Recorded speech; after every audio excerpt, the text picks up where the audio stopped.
오늘 함께 은혜 받으실 하나님의 말씀 갈라디아서 4장 21절로 5장 1절까지 말씀입니다. 갈라디아서 4장 21절로 5장 1절까지 말씀.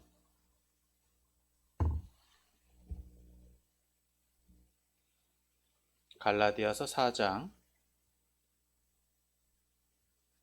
21절로 5장 1절까지 말씀. 다 찾은 줄로 알고 제가 말씀 목독해 올리겠습니다. 내게 말하라. 율법 아래에 있고자 하는 자들아, 율법을 듣지 못하였느냐? 기록된 바 아브라함에게 두 아들이 있으니 하나는 여종에게서 하나는 자유 있는 여자에게서 났다 하였으며, 여종에게서는 육체를 따라 났고 자유 있는 여자에게서는 약속으로 말미암았느니라. 이것은 비유니 이 여자들은 두 언약이라. 하나는 신의 산으로부터 종을 낳은 자니 곧 하갈이라.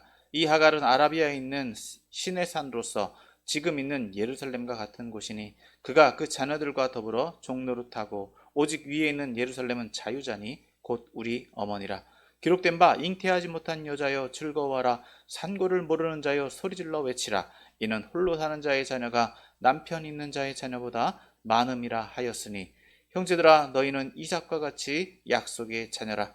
그러나 그때 육체를 따라 난 자가 성령을 따라 난 자를 박해한 것 같이 이제도 그러하도다. 그러나 성경이 무엇을 말하느냐? 여종과 그 아들을 내쫓으라.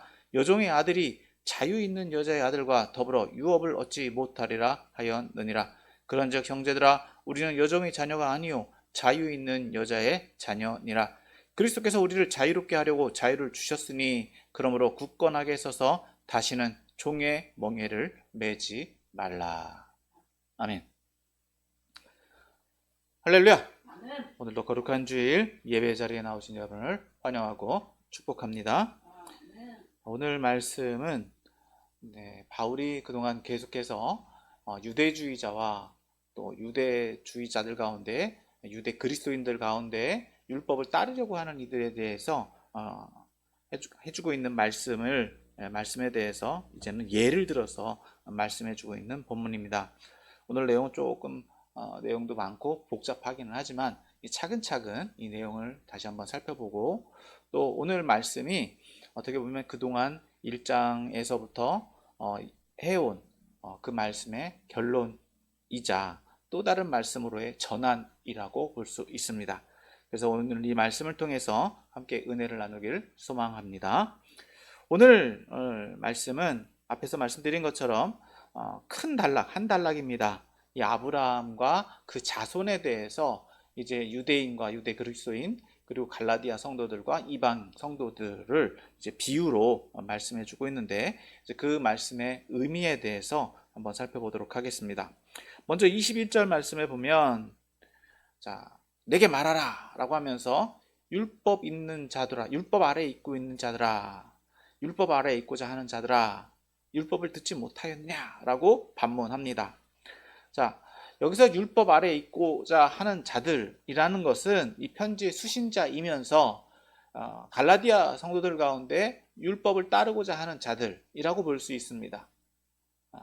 믿음 안에 있으면서 율법을 따르고 싶어 하는 사람들도 있다는 거예요. 그러니까 아직 이들은 율법을 따르지는 않지만 율법을 따를 수 있도록, 따르기 위해서 마음이 많이 간 사람들, 마음은 있지만 아직 행동으로 실천하지는 않은 사람들이다라고 볼 수 있습니다. 그러니까 아직 개선의 여지가 있는 사람들이라고 볼 수 있는 거죠.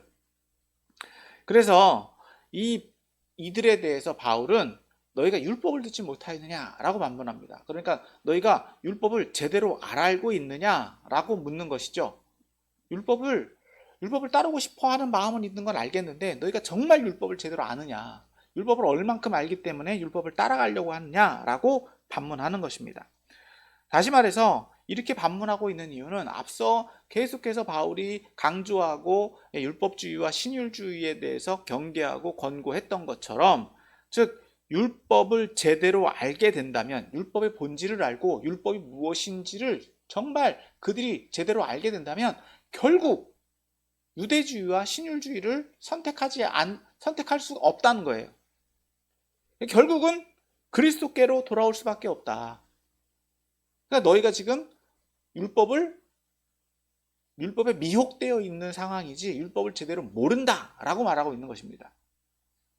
그래서 율법의 기능은 언제까지고 어디까지냐? 그리스도에게까지다라고 말하고 있는 겁니다.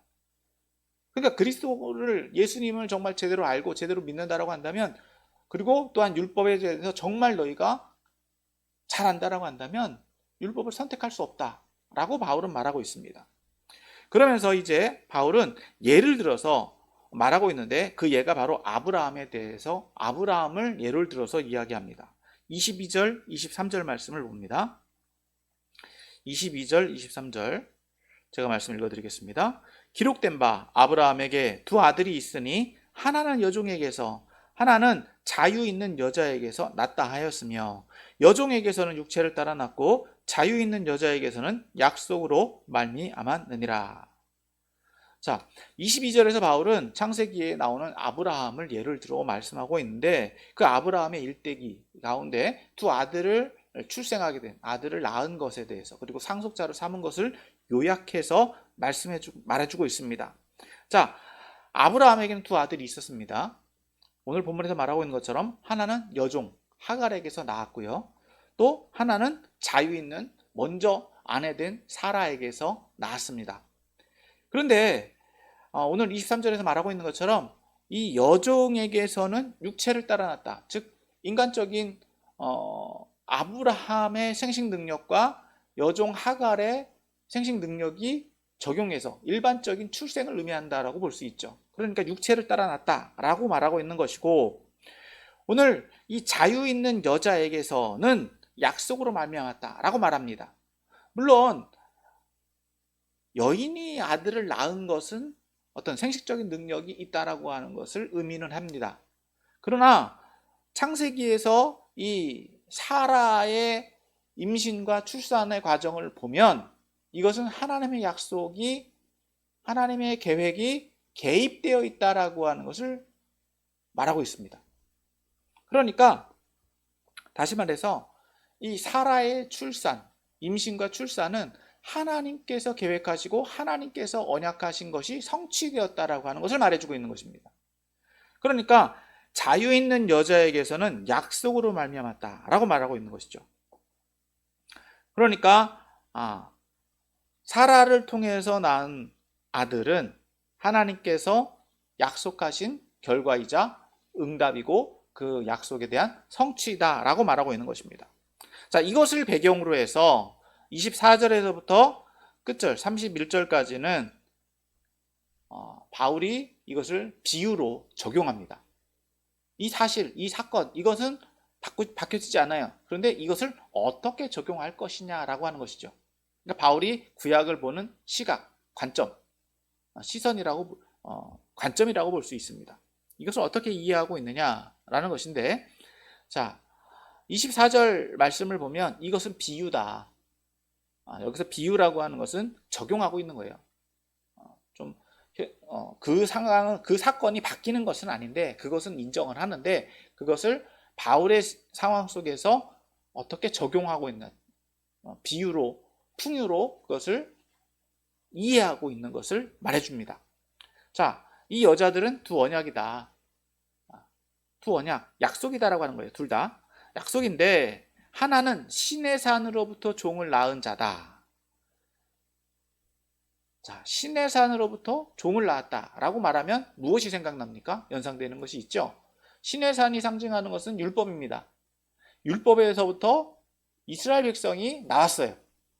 그러니까 이스라엘 백성이 율법에 매여 있는 상황을 바울은 하갈에게 비유하고 있는 겁니다. 그래서 이 신의 산으로부터 종을 낳은 것은 곧 하갈이다 라고 말하는데, 이 하갈은 아라비아에 있는 신의 산이다 라고 얘기를 해요. 좀 어렵죠? 하갈은 종이었는데, 분명히 종인데 이스마엘의 자손이란 말이죠. 이스마엘의 자손이 왜 율법이고 언약이냐라는 거예요. 그러면 이 하갈과 시내산이 어떻게 연결되는지를 우리는 이해해야 합니다. 그러니까 이 하갈이라고 하는 이름이 무엇을 의미하느냐? 이 하갈이라고 하는 것은 이 시내산 일대에 있는, 시내산 주변에 있는 한 지명을 의미한다라는 거예요. 그러니까 하갈이다라고 하는 것은, 하가다, 하가드라고 하는 이 말을 통해서 무엇이 연상되느냐? 시내산이 연상된다라고 하는 거예요. 그러니까 하갈은 시내산이랑 밀접한 관계가 있다라고 볼 수 있는 것이죠. 그러니까 오늘 바울이 이 하갈은 시내산에 있는, 아라비아에 있는 시내산이다라고 말하고 있는 거예요. 그러니까 발음이 하갈이라고 하는 그 여인을 말하는 것이 아니라 이 하갈이라고 하는 이 발음을 차용해서, 빌려서 적용하고 있다라는 것입니다. 그래서 이 시내산은 무엇과 같은 곳이냐? 지금 있는 예루살렘과 같은 곳이다. 지금 이스라엘 백성들이 예루살렘을 굉장히 귀한 곳으로 여기고 있는 것처럼 이 시내산은 굉장히 중요한 곳, 귀중한 곳, 그러니까 이스라엘 백성들이 성지로 섬기고 있는 것처럼 중요한 곳이다 라고 말하고 있는 것입니다. 그런데 이 시내산은 사실 여러분, 이스라엘의 지역 가운데 있느냐 아니면 이방 땅에 있었느냐라고 볼 때 오늘 바울도 이야기하고 있는 것처럼 아라비아에 있다라고 얘기해요. 그러니까 시내산 자체도 이방 땅에 있었다라고 하는 것입니다. 율법이 발생되고 율법이 주어진 곳이 유대 땅이 아니라 이방 땅이다라고 하는 역사를 또 갖고 있다라는 것입니다. 그렇기 때문에 여기서 말하고 싶은 것은 뭐냐? 종이다라고 하는 거예요. 율법에 매여 있다라고 하는 것은 종과 같다라고 하는 것을 바울은 이야기한다라고 하는 것입니다. 그래서 25절 후반부절에 보면 그가 그 자녀들과 더불어 종 노릇하고, 즉 하갈이 종이었던 것처럼 이스라엘 백성들도 율법 아래에서, 즉 시내산에서 율법을 받았지만 그들은 무엇과 같은 존재다? 율법에 매여 있는 종과 같은 존재다라고 지금 이야기하고 있는 것입니다. 자, 그러면서 이스라엘 백성들은 무엇을 잘 섬기려고 한다? 예루살렘만을 중요하게 생각하고 또 시내산을 굉장히 중요한 곳으로 섬기고 있는 이 유대인들의 특성을 지금 비유로 이야기를 해주고 있는 것입니다. 자, 그런데 26절에서 바울은 이에 25절과 24절, 25절에 대해서 25절과 대조를 이루면서 이제 이야기를 합니다. 오직 위에 있는 예루살렘, 여기서 예루살렘은요, 이 땅에 있는 이 지리적으로 지역적인 이 예루살렘을 의미하는 것이 아니라 천상에 있는 예루살렘을 의미합니다. 자, 시내산과 대조되는 것은 이 시온산, 이스라엘 백성들이 이 종말적으로 종말의 시대의 구원의 상징으로 여기고 있는 시온산을 의미하기도 합니다. 그러니까 시내산과 대조되는 것, 그러니까 율법, 시내산이 계시의 산이다라고 한다면 시온산은 구속의 산, 구원의 산이다라고 하는 의미를 가지고 있어요. 그러니까 시내산과 대조를 이루는 것은 시온산입니다. 그러니까 땅에 있는 예루살렘과 대조되는 것은 어디에 있는 것을 의미합니까? 천상에 있는 예루살렘이 있다라고 하는 것이죠. 그러니까 오직 위에 있는 예루살렘은 땅에 있는 예루살렘과 대조되어서 천상에 있는 예루살렘이 있는데, 즉 위에 있는 예루살렘은 자유자다, 매여 있지 않다라고 하는 거예요. 천상에 있는, 여러분 하늘을 보십시오. 하늘도 어딘가에 매여 있습니까? 그렇지 않잖아요. 자유롭잖아요. 그러니까 자유자, 즉 이 사라를 의미한다라고 볼 수 있는데, 이 사라는 누구를 의미하느냐? 어떤 상태냐? 우리의 어머니다라고 얘기해요. 여러분 사라가 가지고 있는 이름, 사라의 이름의 의미가 바로 열국의 어머니입니다.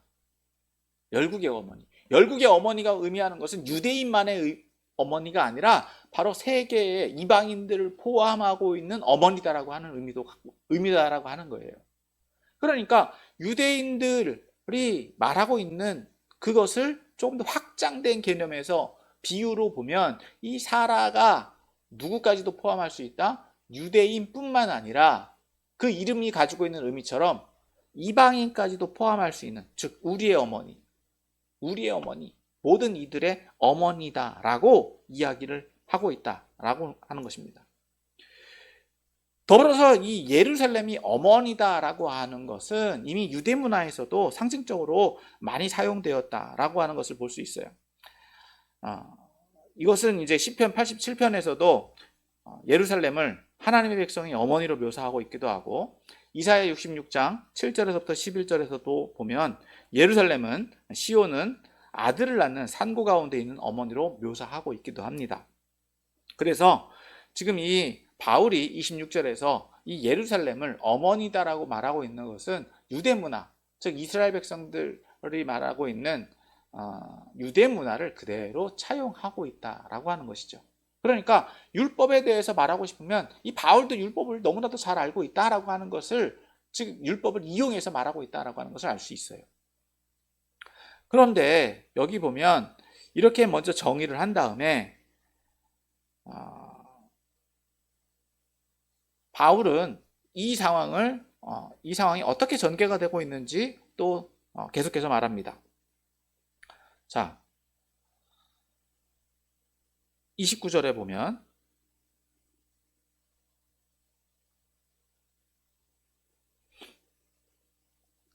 아, 27절에 보면 기록된 바 잉태하지 못한 자여 즐거워하라, 산고를 모르는 자여 소리질러 외치라, 이는 홀로 사는 자의 자녀가 남편 있는 자의 자녀보다 많음이라 하였으니.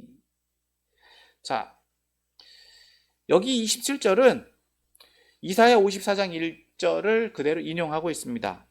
이사야 54장 1절은 이렇게 말씀하고 있죠. 잉태하지 못하며 출산하지 못한 너는 노래할지어다, 산고를 겪지 못한 너는 외쳐 노래할지어다, 이는 홀로 된 여자의 자식이 남편 있는 자의 자식보다 많음이라 여호와께서 말씀하셨느니라.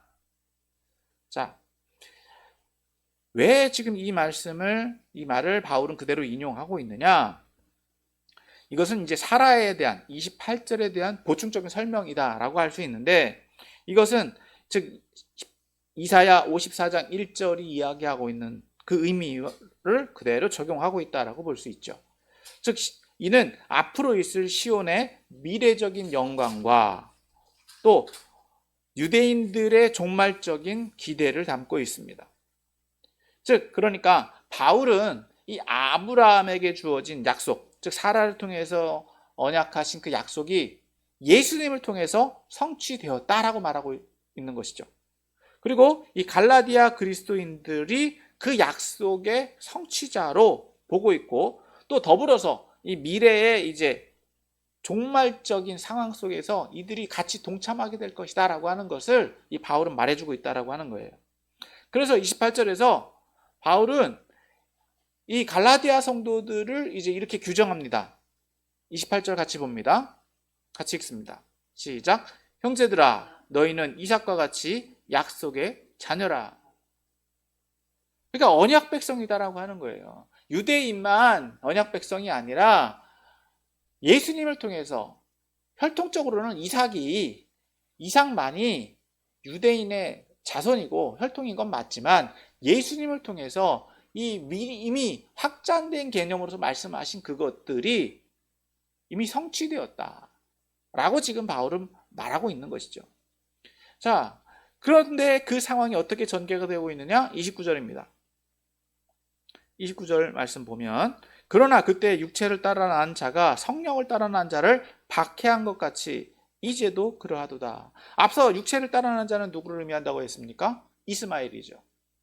그럼 성령을 따라 난 자, 즉 약속을 따라 난 자는 이삭을 의미합니다. 그럼 여기서 오늘 본문에서 바울이 육체를 따라 난 자는 누구를 의미한다고 말하고 있느냐?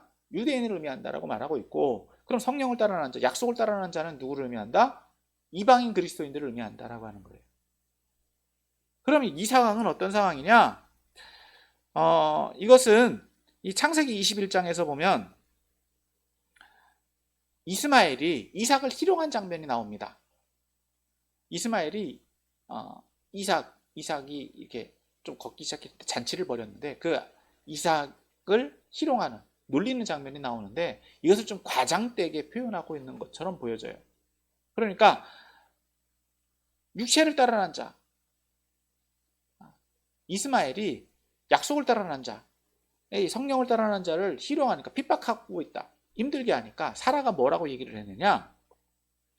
30절에 그러나 성경이 무엇을 말하느냐? 여종과 그 아들을 내쫓으라. 여종의 아들이 자유 있는 여자의 아들과 더불어 유업을 얻지 못하리라 하였느니라. 즉 사라가 이 아브라함에게 하갈과 그 아들을 내쫓으라고 이야기를 해요. 그러니까 그 아들, 약속이 있는 자녀들이 아브라함의 상속자로서 제대로 살도록 하갈과 이스마엘을 분리시켜 놓고 있는 것을 볼 수 있다라고 하는 것이죠. 이 부분이 조금 이해하기가 좀 쉽지 않은데, 오늘 유대인들이 갈라디아 성도들을 핍박하고 힘들게 하고 있던 상황들이 있었습니다. 그 대표 주자가 누구였습니까? 바로 바울이었죠. 예수님과 예수님의 제자들을 핍박하고 또 유대인들이 또 그 예수님의 제자들 또 초대교회인들을 박해하고 힘들게 하는 그 상황들이 여전히 지속되고 있는 것처럼, 바로 지금 29절에서 말씀하고 있는 것처럼 육체를 따르는 자가 성령을 따르는 자, 이방인 그리스도인들을 핍박하고 있던 상황들이다라고 하는 것이죠. 그러니까 이제 30절에서는 어떻게 얘기하느냐? 육체를 따르는 자, 유대인 그리스도인들 혹은 유대인들을 분리하라라고 하는 거예요. 분별하라라고 하는 것입니다. 그들과 좀 거리를 두어야 한다라고 말하고 있는 것이죠. 사실 이 본문을 조금 더 어떻게 이야기를 할까요? 문맥상으로 문자 그대로 보면 적대시하고 분리하라라고 하는 의미로 볼 수 있는데, 오늘 본문에서는 사실 바울이 의도하는 것은 이 율법을 적대시하거나 이방인들로 하여금 유대인들을 배척하라라고 하는 의미로 적용해서는 안 된다는 것입니다. 단지 이 갈라디아 성도들 안에서 영향력을 발휘하고 있는 이 유대인들과 유대의 그리스도인들을 분리하라라고 하는 의미로 봐야 된다라고 하는 것이죠. 그들과 어떤 거리를 둬야 된다. 그 영향력이 자꾸 계속적으로 지속적으로 일어나는 것을 반대해야 된다라고 말하고 있다라고 볼 수 있는 것입니다. 그래서 이제 31절에서는 그 이유에 대해서 말하고 있어요. 그런즉 형제들아, 우리는 여종의 자녀가 아니요 자유 있는 여자의 자녀니라. 그러니까 그 자유자로서의 신분, 즉 예수님을 통해서 얻은 그 구원의 은혜를 유지하기 위해서는 그들과 분리되어야 된다. 그들의 영향력을 계속 받아서는 안 된다라고 말하고 있는 것입니다. 그러니까 오늘 본문은 그동안 유대 그리스도인들이 이 갈라디아 성도들에게 계속해서 이렇게 말했을 것입니다. 누가 아브라함의 참된 자녀인가? 누가 아브라함의 참된 자녀냐라는 거예요. 그러니까 유대 그리스도인들은 이렇게 이야기를 했을 거다라고 하는 것입니다. 아브라함의 참된 자손, 약속의 자녀들은 예루살렘에 거주하는 유대인들이다. 그건 또 틀린 말은 아니에요. 그러니까 그런데 그들의 주장은 뭐냐? 유대인들만이 하나님의 참된 백성이다 라고 말했을 뿐만 아니라 예루살렘이 또 하나님의, 즉 교회의 권위의 중심지다라고 말하고 있을 수도 있다라고 하는 겁니다. 그리고 하나님의 백성이 되기 위해서는 구약의 율법이 말하고 있는 것처럼 할례를 받아야만 한다. 그래야지 하나님 백성이 된다라고 하는 거예요.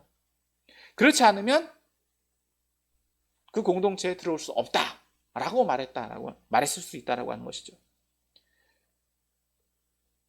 그래서 아브라함의 축복이, 아브라함의 언약이 유대화되지 않으면 너희들에게 적용되지 않는다라고 유대인들은 주장하고 있었다라고 하는 것입니다. 그런데 이에 대해서 바울은 그것은 아니다라고 하는 것이죠. 그건 유대인들에게만 적용되는 것이지 이방인들에게는, 오늘 말씀을 그대로 적용해 보면 너희들이 오히려 이스마엘의 자손이다. 약속의 자녀인 건 맞는데 너희들은 육체를 따라놨다. 혈통을 강조하니까 육체를 따라놨고, 우리들은 후에 하나님이 약속하신 약속을 따라놨다. 성령을 따라놨다. 그러니까 우리는 자유자다. 그러니까 우리는, 이방인 그리스도인들은 예수님을 통해서 자유함을 얻었기 때문에 할례를 받을 필요가 없다라고 하는 거예요. 율법을 따를 필요가 없다라고 하는 거예요. 더 나아가서 이미 그들이 속한 곳은 어디다? 천상의 예루살렘, 하늘의 예루살렘에, 하나님의 교회에 속해 있다라고 지금 바울은 이야기하는 것입니다. 따라서 이 누가 아브라함의 참된 자녀냐라는 이 질문에 대해서 바울은 이렇게 이야기하고 있는 거예요. 예수님을 통해서 이방 성도들도 하나님의 자녀가 되었다. 즉 아브라함의 자녀가 되었다라고 말하는 것입니다. 이런 예를 잘 보면 이 바울은 그렇다고 해서 모든 유대인과 유대 그리스도인들을 공격하고 있는 것은 아닙니다.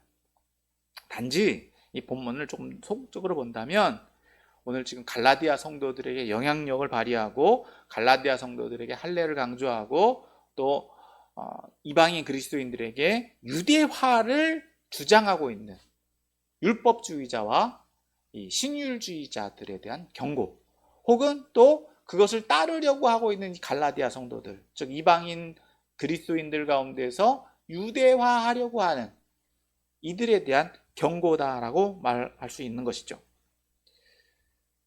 그래서 바울은 결론적으로 이렇게 이야기합니다. 5장 1절 같이 봅니다. 5장 1절 같이 읽습니다. 시작. 그리스도께서 우리를 자유롭게 하려고 자유를 주셨으니 그러므로 굳게 서서 다시는 종의 멍에를 매지 말라. 예수님이 우리를 자유롭게 하셨으니까, 또 우리를 자유롭게 하셨는데 굳이 또 우리가 종으로 돌아갈 필요가 있느냐. 5장 1절은 앞선 내용과 이 앞선 4장까지의 모든 내용의 결론이기도 하고요. 이제 앞으로 5장 1절서부터 이 바울의 권고가 시작됩니다. 이 바울의 권고에 대한 전환점이기도 합니다. 오늘 본문의 내용은 여기까지 그런 의미를 살펴보았다라고 한다면, 이 말씀을 통해서 오늘 저와 여러분들에게 적용하기를 원하는 것은 크게 한 가지다라고 하는 거예요. 오늘 저와 여러분들은 어떤 시각으로 성경을 보아야 되느냐라고 하는 것입니다. 오늘 바울은 이 아브라함에 대해서 구약을 이 아브라함의 시각, 바울의 시각을 통해서, 즉 신약, 예수님을 통한 시각을 통해서 이 구약의 말씀을 적용하고 있어요. 사실 이 부분은 참 쉽지 않습니다. 구약의 말씀을, 구약의 사건 그대로를 보아야 되는 것은 옳아요. 구약의 의미, 구약의 어떤 역사적 사건, 어떤 이야기체라든지 그것을 좀 적용하는 것은 그 자체로도, 구약 자체가 가지고 있는 의미가 있습니다. 꼭 오늘 바울처럼 이것을 재해석, 풍류로 받아들일 필요는 없습니다. 그러나 중요한 것은 이것을 받아들이는 자세예요. 즉 성경을 보는 관점이 중요하다라고 하는 것입니다. 다시 말해서 구약은 율법, 즉 율법 자체인데 이것이 적용되어지는 사람이 누구냐라고 하는 것이죠. 그건 유대인들에게 한정되어 있다. 즉 두 가지 시선이 필요하다라고 볼 수도 있습니다. 유대인들에게 한정되어 있는 것이다라고 한다면 유대인의 입장에서 보아야 돼요. 유대인의 입장에서 보고 유대인의 상황에서 그것을 지켜야 되는 것이고 그들에게 주어진 책임이자 의무이기도 합니다. 그러니까 바울은요, 사실 우리가 앞으로 좀 살펴보겠지만 바울 자신도 율법을 지켰습니다. 율법을 지켰어요. 그런데 그것을 어떻게 지켰느냐라고 하는 거예요. 율법을 무시하거나 배척하거나 부정해서는 안 됩니다. 그것을 우리가 이방인 그리스도인들에게 적용될 것이 있고 적용되지 않을 것들이 있다라고 하는 거예요. 왜? 우리에게는 누가 계시니까? 예수님이 계시니까. 예수님이 율법을 완성하셨어요. 그러니까 우리는 구약을 보는 관점을 완성된 것, 종결된 것으로 봐야 되고, 우리가 그것을 보는 좀 걸러서 봐야 될 것들이 있다라고 하는 것입니다. 즉 예수님이다라고 하는 안경, 예수님이다라고 하는 안경이 필요합니다. 그래야지 그것을 우리가 받아들이는, 우리가 잘 받아들일 수 있고 우리가 우리에게 활용되어지는 것들이 있다라고 하는 거예요. 그러니까 어떤 문제가 발생되느냐, 이 유대주의, 율법주의와 신율주의를 우리도 모르게 적용하는 부분들이 있다라고 하는 것입니다. 즉 성경의 관점, 예수님이라고 하는 관점을 제대로 우리가 그 안경을 쓰지 않으면 성경 자체를 볼 때 우리는 율법주의가 될 수밖에 없고, 신앙생활을 하면서도 예수님을 믿는다라고 하면서도 율법화 될 수밖에 없어요. 전에 말씀드린 것처럼 바울이 계속 경계하고 권고했던 것처럼 이 초등학문에 매여 있을 수밖에 없다라고 하는 거예요. 초등학문의 수준에서 벗어나지를 못한다라고 하는 것이죠. 자, 그럼 이 율법주의가 뭐냐라는 거예요. 율법주의가 뭐냐? 자, 유대인들은 자신들만이 하나님의 약속에 있는 백성이다라고 했습니다. 그리고 그 율법을 꼭 지켜야만 된다라고 했어요. 율법이 구원을 이루는 과정이다라고 봤다라고 하는 것이죠.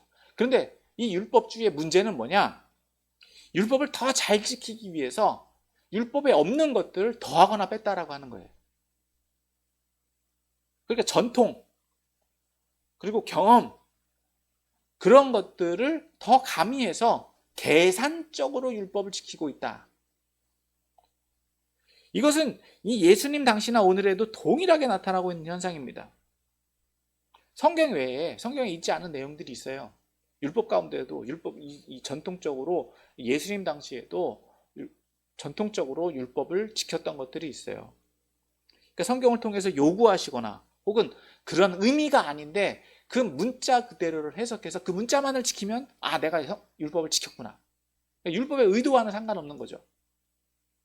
그런 것들을 요구하거나 혹은 금지하지 않은 것들을 율법화하는 것들이 있다라고 하는 거예요. 그게 율법주의입니다. 그래서 이것을 따르지 않거나 또 그것을 거절하는 사람들을 비평하고 비판하고 그들을 정죄하는 것, 그것들이 율법주의다라고 볼 수 있어요. 그러니까 유대인들이 어떤 자세를 가지고 있었습니까? 자신들만이 하나님의 약속의 자손이다 라고 하는 것. 그래서 다른 사람들을 뭐라고 부른다고요? 이방인이다라고 부른다라고 하는 것. 그런 자세들, 그런 것들이 있다라고 하는 거죠. 물론 이런 것들이 어떻게 보면 보는 관점에 따라서 열심히 있다라고 볼 수도 있어요. 종교심이 강하다, 종교성이 강하다라고도 볼 수 있습니다. 그런데 이런 것들은 무엇이냐? 다른 타 종교, 즉 인간들이 만들어 놓은 종교적인 열심과 다를 바가 없다라고 하는 거예요. 그것은 하나님이 원하시는 것이 아니다라고 하는 것입니다. 다시 이걸 정리하면 성경에 없는 규칙이나 기대치를 정하거나 만들어요. 어떤 교회의 어떤 규칙이다라고 하는 거죠. 그런 것들을 통해서 잘 지키면 하나님과 우리가 더 가까워졌구나, 유대감이 있다라고 하는 것, 유대감이 형성됐다라고 생각하고, 혹은 그것이 또 내가 경건하다라고 하는 어떤 기준, 자기만족, 그런 것들 기준을 삼는다라고 하는 거예요. 그래서 그 기준에 이루지 못하는 사람들을 비판하고 비평하고 정죄합니다. 이런 것들이 율법주의자다라고 하는 거죠. 오늘날에는 어떻게 또 이것이 적용되고 있습니까? 성경적인 원리보다도 교회적인 관습, 어떤 체험적인 어떤 경험적인 체험들, 이런 것들이 강조되어지기도 해요. 그래서 이것을 도덕적 기준으로까지 확장시킵니다. 그래서 동일하게 이것을 하는 사람들은, 이것을 잘 지키는 사람들을 신앙생활이 좋다, 믿음이 좋다라고 판단하고 평가하고, 오히려 그렇지 못한 사람들을 비평하고 비판하는데, 그 기준이 누구에게 있다? 자신이 하는 거예요. 하나님이 판단하고 하나님이 기준하는 게 아니라 내 기분이 내키는 대로, 내가 좋으면 좋은 거예요. 다른 사람들을 판단하고 비평하는 게. 그래서 그 기준에 미치지 못하면 비평하고 비판하고 정죄합니다. 이런 것들이 율법주의의 성향이고 결과물들이다라고 하는 거죠. 어떻게 보면 율법주의는 신앙생활에 있어서 구구적인 성향을 의미한다라고 볼 수 있어요. 그래서 과격합니다. 정죄합니다. 계산적입니다. 자, 이와 함께 언약적 신율주의는 동일하게 율법을 강조하는데, 그래도 이들은 무엇을 이야기하느냐? 신앙생활을 이야기해요. 현대 교회들도 인정합니다. 그런데 여전히 이들도 동일하게 무엇을 강조하느냐? 율법을 강조해요. 하나님이 이스라엘을 선택하셔서 율법을 주셨고, 율법은 선택을 유지하기 위한 하나님의 약속이다.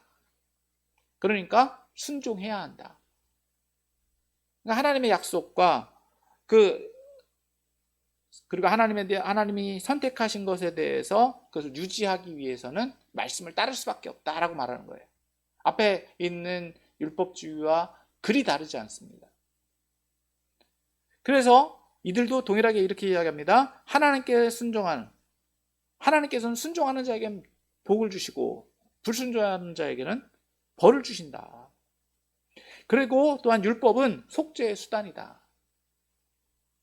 속죄의 결과는 언약 관계를 유지하거나 새롭게 하는 것이다 라고 말합니다.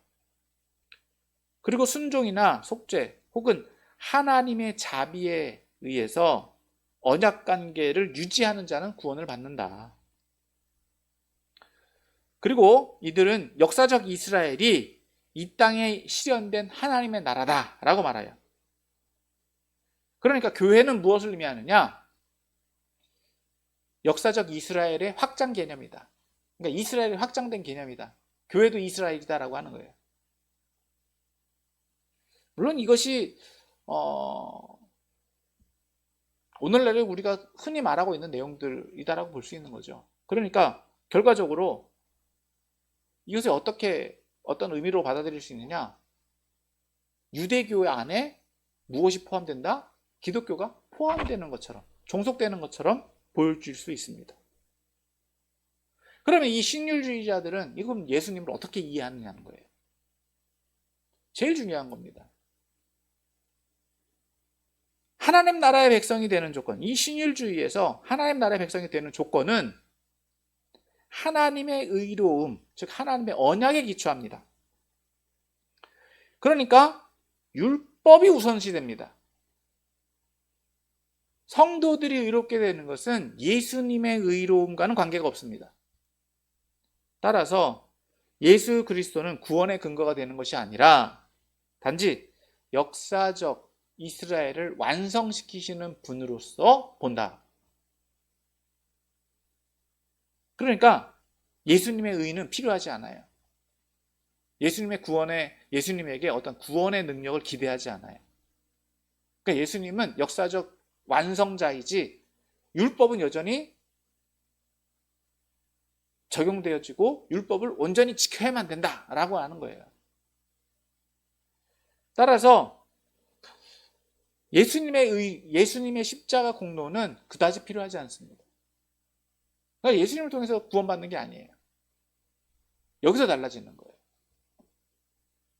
그들도 예수님의 구원, 예수님의 은혜를 인정은 하지만 더 중요한 건 어디에 있다?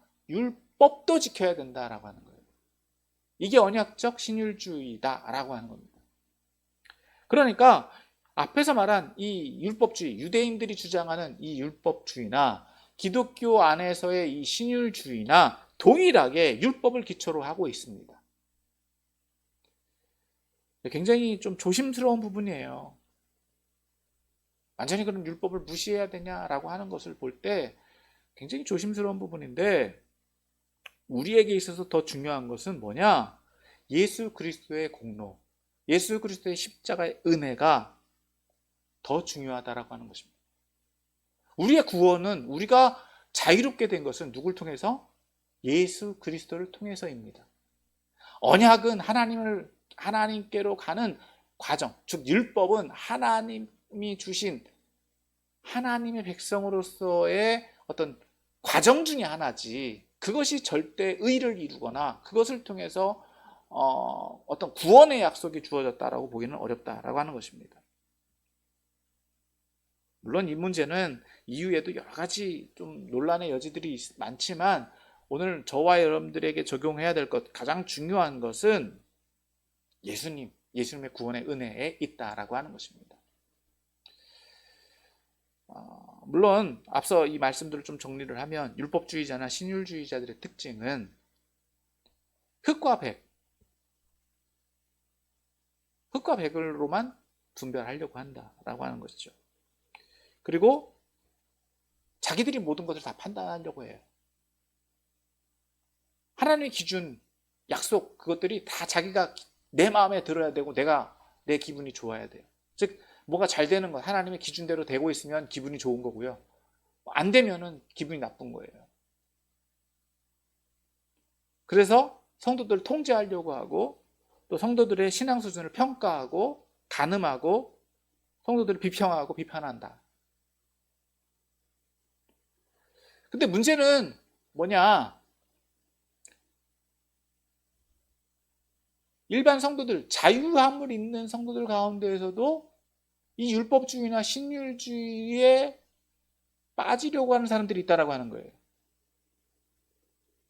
왜냐? 자신들의 신앙을 분별하지 못하기 때문에 그래요.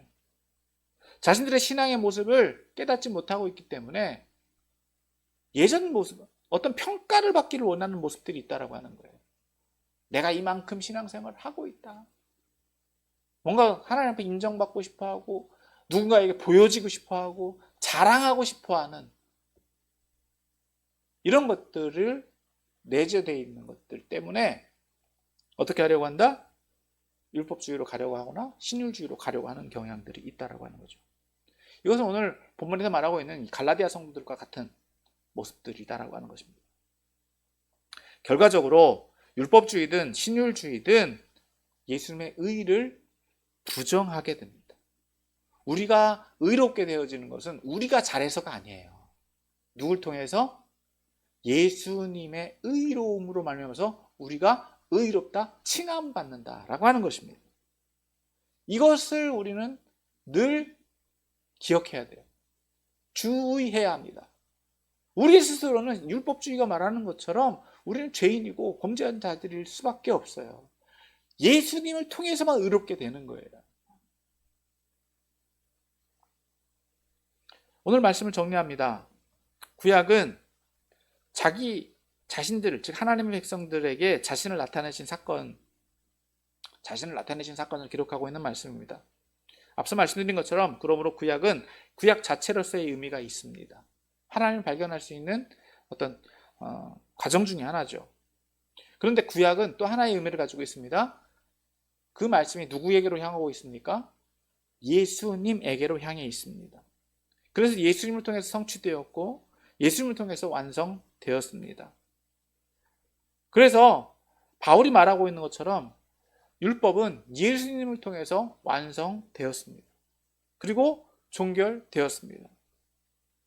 그래서 율법은 여전히, 물론 율법은 유대인들에게도 동일하게 적용되어야 된다라고 한다면 유대인들에게 적용되어야 된다라고 볼 수 있습니다. 물론 유대인들에게 적용되어지는 것은 문제가 없어요. 하지만 예수님을 통해서 구원받았다라고 하는 예수님의 의를 인정한다라고 한다면 유대인이든 이방인이든 할 것 없이 그 율법으로부터 자유로울 수 있다라고 하는 것입니다. 그렇다고 해서 율법을 어겨도 된다라고 하는 것을 의미하는 것은 아닙니다. 이것은 다른 문제예요. 다른 문제예요. 그래서 이 부분은 바울이 계속해서 이야기를 합니다.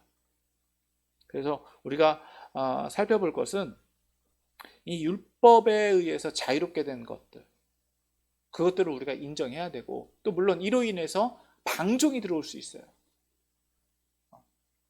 자유와 함께 따라오는 게 항상 방종인데, 이 방종에 대해서도 이제 앞서 말한 것처럼 바울이 충분히 알고 있습니다. 이런 문제들에 대해서는 앞으로 또 살펴볼 것이고, 오늘 우리가 주의해야 될 것은 구약의 말씀을 볼 때 항상 우리는 말씀의 본질을 봐야 된다. 그 말씀이 의미하는 것이 무엇이냐. 그래서 예수님을 통해서 오늘 말씀 시대에 살고 있는 우리들은 어떻게 그것을 이해해야 되는지 분별할 수 있는 그 예수님을 통한 안경을 쓰고 말씀을 우리에게 적용할 수 있어야 된다라고 하고 있는 것이고, 그래야지 우리는 자유롭게 신앙생활을 할 수 있다라고 하는 거예요. 예수님을 통해서 우리에게 주어진 자유, 이런 것들, 자유로운 신앙생활을 해서 우리가 매여 있는 삶을 살아가는 것이 아니라, 여전히 우리가 얽매여 있는 삶을 살아가는 것이 아니라 우리를 자유롭게 하신 그 구원의 은혜를 누리고 나아가야 될 줄 믿습니다. 물론 믿음 생활을 할 때 믿음 생활 잘하고 싶어하는 열심을 부정하거나 무시하려고 하는 것은 아닙니다. 우리가 지난 시간에도 살펴봤지만 열심에 대해서는 좋은 거예요. 열심 자체는 좋은 거예요. 그러나 열심은 분별할 줄 알아야 되고, 열심에는 분명한 방향성이 있습니다. 잘못된 열심은요, 말씀을 왜곡하고 변형시키고 오히려 복음의 능력을 방해하고 훼손시킬 수도 있습니다. 그러므로 사랑하는 성도 여러분, 우리가 어떤 존재인지 늘 기억하고 우리의 믿음을 돌이켜서 우리를 자유롭게 하신 그 은혜를 누리며 우리를 의롭다 하신 예수 그리스도의 은혜를 늘 기억하여 하나님을 기쁘시게 하는 신앙생활을 하시고, 또 하나님께 영광을 돌리는 저와 여러분들이 다 되시기를 예수님의 이름으로 축원합니다.